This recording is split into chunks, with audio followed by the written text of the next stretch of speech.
Hi, Charles. Buona Sera. Buona Sera, Lena. Great to see you again. You too. So, we're making this little video today to share information about all the Italian organizations in Louisiana and how you can, where you can go to check all this out and join up, join up with a lodge. Absolutely, Lena. There are approximately 15, and I might be missing one or two because we're still learning about a few things going on. So I'm going to start with what's behind me is the Italian Piazza in New Orleans. And this is part of the Italian American Renaissance Association, also the Italian American Cultural Center.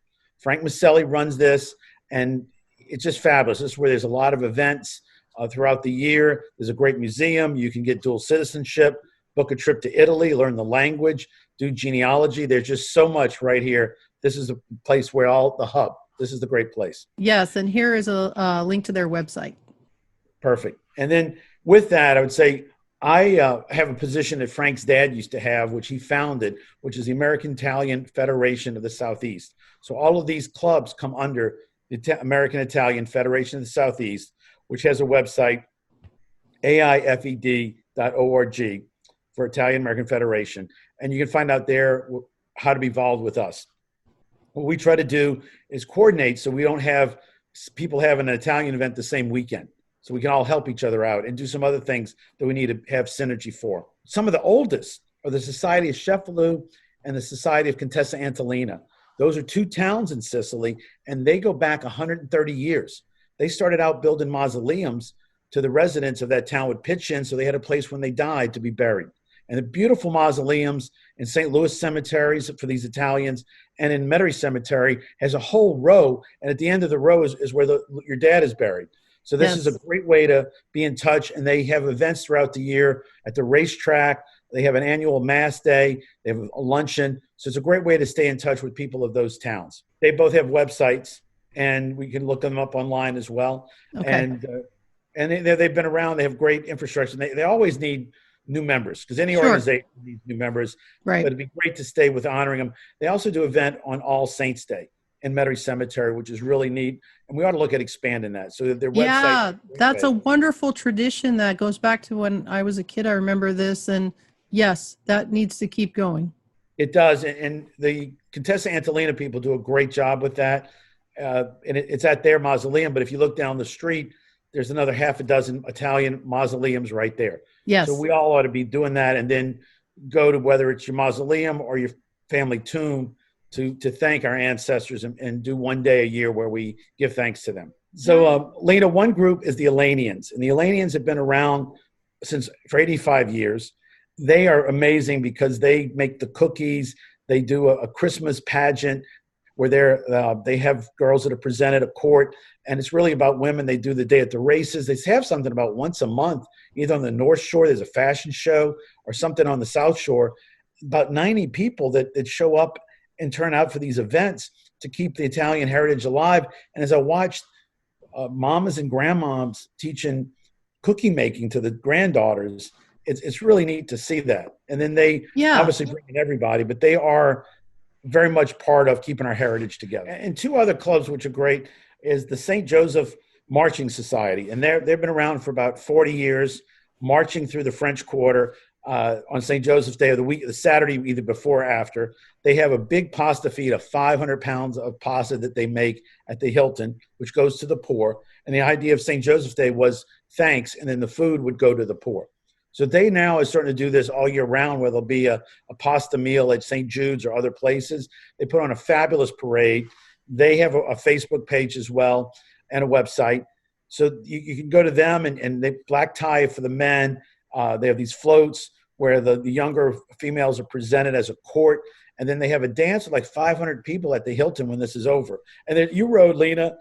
Yes, this is an amazing event, and you can't miss it. And people come from all over to participate in this wonderful event.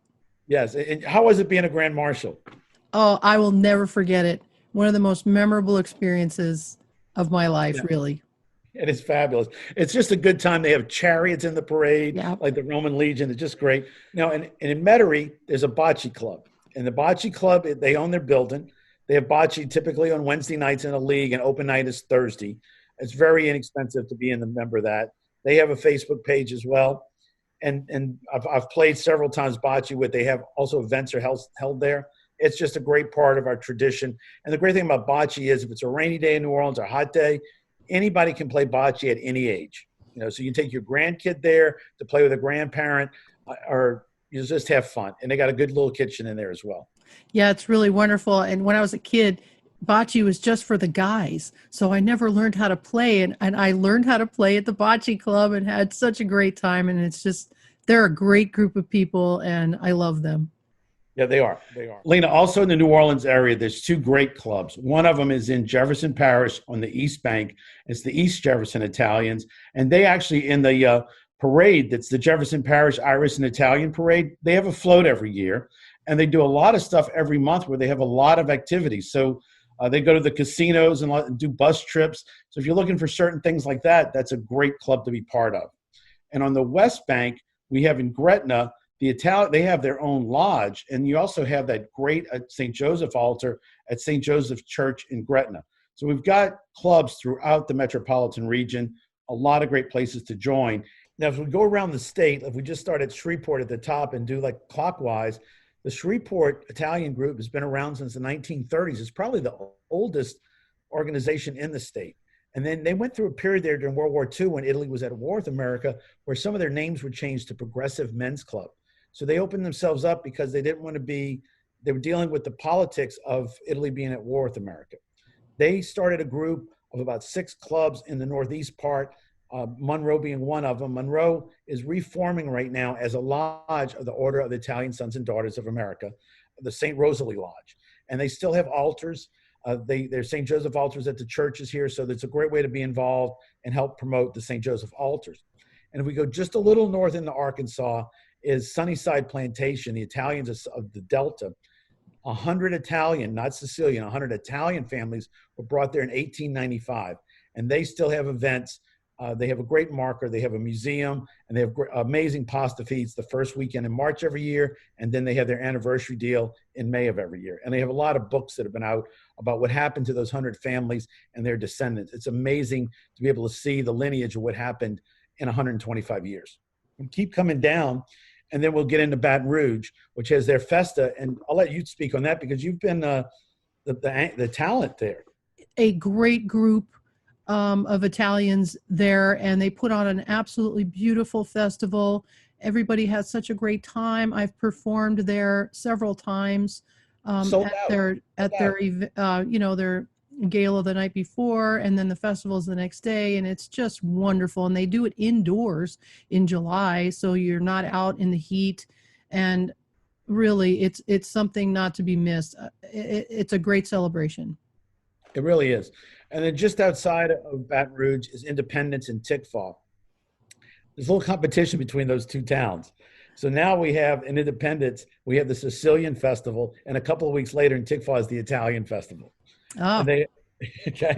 And they have their queens, and they both put on a great thing. It's worked out really well. But you can see in Independence, when you go to that festival, the whole main street is flying Sicilian flags. I mean, it is really neat to see. They teach Sicilian at the museum. They have the festival, and the Louisiana queens of all the different, the sugarcane queen, the cotton queen, the petroleum queen, the shrimp queen. They all show up to these festivals. They put on a nice events. It's just a lot of fun. And then shortly after that is Tickfaw. And at the same time, I'll just wrap this in because those are in March. And then in April, we have the Kenner Festival. Kenner puts on a great festival. There was a lot of Italians in Kenner, and many of them moved out of New Orleans in the late 1800s to Kenner and opened up their own businesses there. So they've flourished. And it's great to go back because it's like that is like being at a large family reunion. It is fantastic. And what a great group of people out there. It feels like a family event, and a lot of people, it's grown and grown. And, for some reason at that time, the weather's always great. It's early April. It hasn't got hot. It is right. The weather's great. And it's not a large event. I mean, it takes up space, and it's got everything you want as far as booths to go talk to people and food to pick from and music. And at the same time, it's not spread out where it's just a massive crowd. It's intimate. Yeah. We now have this new chapter. It's in the North Shore / into Ascension Parish, the river parishes. It's called St. Expedite. And Saint Expedite is real. People laugh at me when I say this, but his history goes back to the 4th century. He was martyred. He is the patron saint of ending procrastination. And who doesn't need a little bit more of that in their life? Okay. So as it turns out, in the 30s, they built a chapel to him in Independence. And I saw the banner, and then I went down to New Orleans, and there's a statue of him in Our Lady of Guadalupe Church. Wow. So we reformed St. Expedite. We have some great leadership in there. And so we're trying to get something going, a strong club in the parish area, which is the middle part between New Orleans and Baton Rouge, to tie in the clubs there and give them some energy. Across the river is Donaldsonville, which is where many people from Cefalu came, and they put on a St. Joseph altar, and they recently had a spaghetti competition, which was so neat because there were three, maybe 4 generations of people, families, cooking spaghetti to see who had the best spaghetti. Grandma was there, daughter, and the little ones. It was just fabulous to see the energy of these Italians in Donaldsonville. And outside of in Mississippi, the Gulf Coast Italians are actually active as well. And they've been hosting a Columbus Day event for 8 years now. They brought in, actually, our good friend John Viola flew in and spoke one year. Wonderful. So a lot of people are coming down, and so they have their Italian Columbus Day event at a casino. And it's just a great event that's put on. The meal, the price is right. The entertainment, it's fun. A lot of good energy right there in Biloxi. So, all right, Lena, so I saved the best for last, and that's you. Thank you, Charles. Sorry. Yeah, I have my organization, which actually you inspired me to start an organization because you honored me on Republic Day. It's called CIAO, which I have it standing for Celebrating Italian Americans Organization. And under that, I have the CIAO Women Awards, which was the first thing I wanted to do, was to honor Italian American women, young women, women who have accomplished great things or who are a great inspiration to our community, and also give an honorary Italian award to an amazing woman who's not Italian, but she gets to be honorary Italian for the year. But so I want to do more things with CIAO, of course, so we look forward to the future of being able to do more celebrations of our culture and heritage and music and everything. Thank you for picking that up, because Republic Day nationwide is a big deal. And what you did when you got behind Republic Day with CIAO, it just really made it, stabilized it, and grew it with some great people. And what you did there is just a fabulous thing for making sure we even know what Republic Day is. And that needs to be passed on to the next generation. So thank you for that. Absolutely. And we're going to keep that going. Lena, as you heard what we're doing at ISDA, we've got to get into social media as a way of reaching out to Italians, because we have a new generation that's coming up. I want to say there's 2 people doing a great job with social media. And one is Vince Liberto, and he has New Orleans Italians as a Facebook page.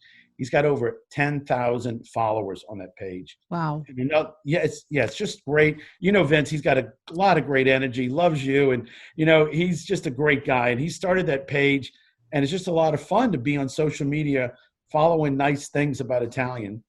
Another one is Italians of Louisiana.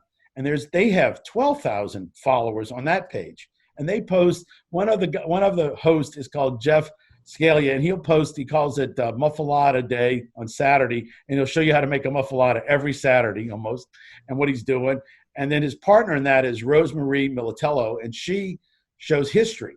So it's a great team that they have, and it's a great way to find little tidbits, because you'll see people commenting like, oh my God, that was my grandfather's restaurant or grocery store, and then Monroe or wherever it is. So these are great ways for us to stay in touch using social media. And that's also part of our future, is what you and I are doing, what they're doing, and these other people to connect us. And that's what it's about. Absolutely, Charles. We got lots of Italians in Louisiana. Hundreds of thousands, Lena. It's great, Charles. All right, so I'm done, Lena. Those are my mainline organizations. If someone's looking to get involved, again, you could go to SiciliJournal.com, or for $25 a year, you sign up to the Italian Sons and Daughters of America, and they will put you in one of our lodges. That's great. And if we forgot to mention one of your organizations, or we don't know about your organization here in Louisiana, please comment and let us know. Exactly. We'd love to get you involved. Thank you. Grazie. Ciao. Right. Ciao.